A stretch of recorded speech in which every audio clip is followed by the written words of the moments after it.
রেসিপিটি ট্রাই না করলেই মিস। আজকে আমি বর্ষা নিয়ে চলে এসেছি টক ঝাল মিষ্টি জলপাইয়ের আচারের রেসিপি। সো আচার বানাতে প্রথমে জলপাই সহ আমি বিভিন্ন মশলা সবকিছু নিয়ে নিয়েছি, ভিনেগার নিয়ে নিয়েছি। এখানে আমি জলপাইগুলোতে কাট লাগিয়ে নিচ্ছি। এখন আমি যেসব মশলা টেলে নেওয়ার দরকার সেগুলো টেলে নিব। এবার আমি পাতিলে দিয়ে নিচ্ছি তেল ও রসুন, তারপর দিলাম চিনি। এই রেসিপিটি আমার উইন্টার স্পেশাল রেসিপি সিরিজের প্রথম অংশ। তোমাদের সাথে আমি আরো উইন্টার স্পেশাল রেসিপি নিয়ে আসবো।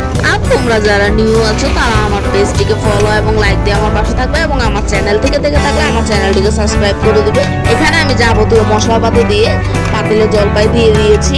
এখন এগুলোকে সিদ্ধ হতে দিব, সেজন্য ঢাকনা দিয়ে দিব। এখন আমার জলপাইগুলো সিদ্ধ হয়ে গিয়েছে, তাই ঢাকনা তুলে নিলাম। আমার আচার রেসিপিটি প্রায় কমপ্লিট।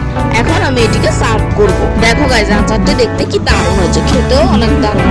তো দেখছো কি, এরকম মজার আচার বাসায় ট্রাই না করলে হয়? ট্রাই করে ফেলো।